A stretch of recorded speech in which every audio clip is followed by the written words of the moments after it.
Boas noites, comezamos en Vigo. Unha implosión nun depósito da dársena de Guixar no Porto deixa 2 feridos e unha vertedura na ría. Adiante, Paula. Pois si, Pablo, é unha vertedura, unha mancha amarela que, segundo a Autoridade Portuaria de Vigo, non é nin tóxica nin contaminante porque, de feito, é unha mancha de aceite de palma que se derramou despois de haber unha rotura no tanque que o contía e, de feito, a consecuencia da implosión e desta vertedura hai, como dis Pablo, 2 traballadores feridos, un deles en estado grave. Este feito, esta implosión ocorría a primeira hora da tarde cando tamén se obrigaba a mobilizar os servizos de emerxencia que puxeron unhas barreiras anticontaminación no mar. Pola súa parte, a Xunta de Galicia activou no seu nivel número 1 de emerxencias o Plan Cangal, é dicir, o Plan Territorial de Contingencias por Contaminación Mariña Accidental, pero nestes momentos, segundo a Autoridade Portuaria de Vigo, esta mancha, esta vertedura está xa controlada. Grazas, Paula, por esa última hora. En páxina política, Pedro Sánchez admite que recibiu sobres con cartos en metálico do Partido Socialista. Sinalou que nunca cobrou máis de 1.000 euros en cada pago en efectivo. Foi nunha tensa comparecencia na Comisión de Investigación do caso Coldo no Senado.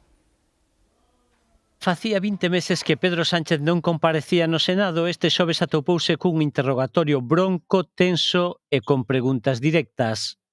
Presidente, ¿usted pondría las manos en el fuego por Pedro Sánchez? Esa pregunta se responde por sí sola, por supuesto. O presidente puso a man no lume por él, polo seu partido. Mi organización es una organización limpia. E polo seu goberno. Mi gobierno es el gobierno con el de José Luis Rodríguez Zapatero más limpio de la historia de la democracia. Nega que o PSOE pague sobresoldos. ¿De dónde proviene el dinero? Proviene de nuestras cuentas corrientes. Pero sí admite que cobrou diñeiro en efectivo, pero nunca por riba dos 1.000 euros. ¿Usted ha podido cobrar más de 1.000 euros en un sobre? En absoluto.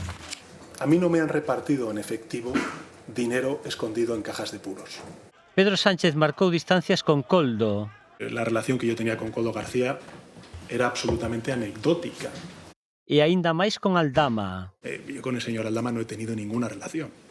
Con Ábalos é diferente, recoñece a súa responsabilidade en volver poñelo nas listas despois de telo cesado. Creo que he respondido previamente a esa pregunta, por tanto, sí. Pero defende que actuaron con contundencia tan pronto tiveron datos. Evidentemente desconocía esos hábitos personales que desde luego yo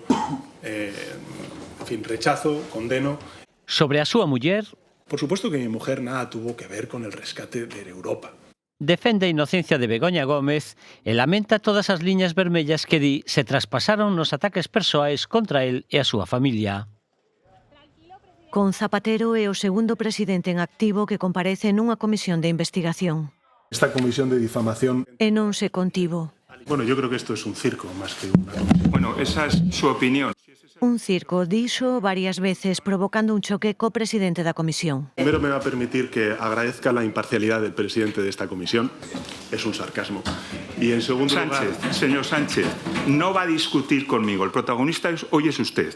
Abría o interrogatorio a senadora de UPN. Sánchez sacaba de lentes para sortear as súas insistentes preguntas. Vamos a estarnos toda la mañana hablando de quién iba en el pellejo, ¿no? No, toda la mañana no, solo un poquito. Pues, señoría, depende del día.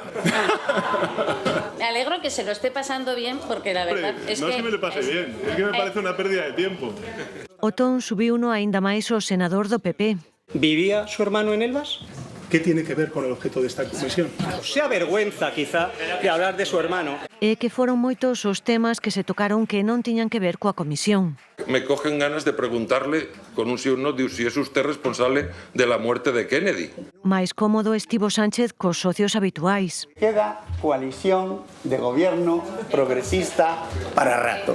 Más que para rato, para largo. Nin o PNV nin o BNG quixeron interrogar o presidente do goberno.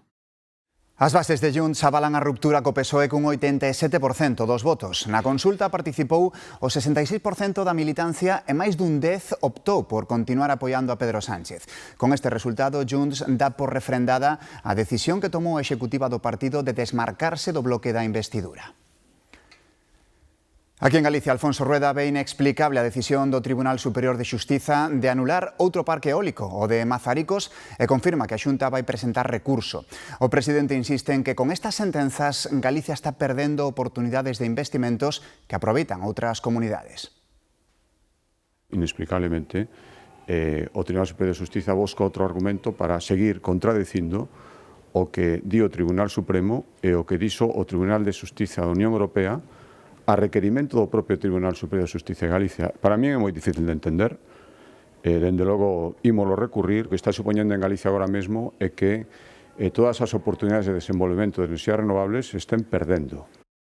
A empresa líder no almacenamento e distribución de combustibles, Exolum, prevé ter operativa en 2029 unha terminal de referencia europea no porto exterior da Coruña. O presidente da Xunta di que proxectos como este sitúan a Galicia na vanguarda das enerxías limpas.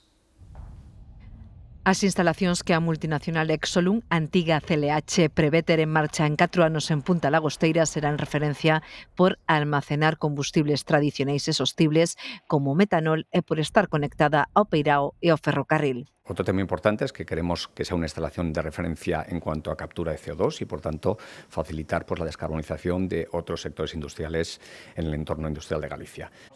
Alfonso Rueda destacou o interese de Galicia nese ofrecemento de Exolum, os créditos de carbono, que son un instrumento financeiro para que as empresas compensen as emisións de CO2. Supón abrir a todas as empresas galegas e incluso fora de Galicia unha actividade económica, un mercado que ahora mesmo en España, en Europa se está consolidando dun xeito moi potente, que aquí en España todavía está aterrizando.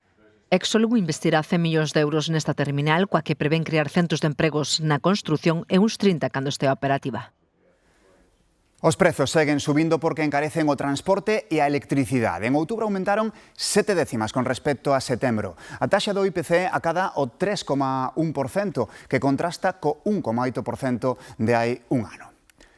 O Banco Central Europeo cumpre co esperado polos mercados e mantén os tipos de xuro no 2%. É a terceira vez consecutiva que o organismo non aplica cambios, logo dunha xeira anterior de 8 baixadas entre o verán de 2024 e o de 2025. A familia real británica desposúe dos seus títulos o príncipe Andrés polas acusacións que o relacionan co delincuente sexual Jeffrey Epstein.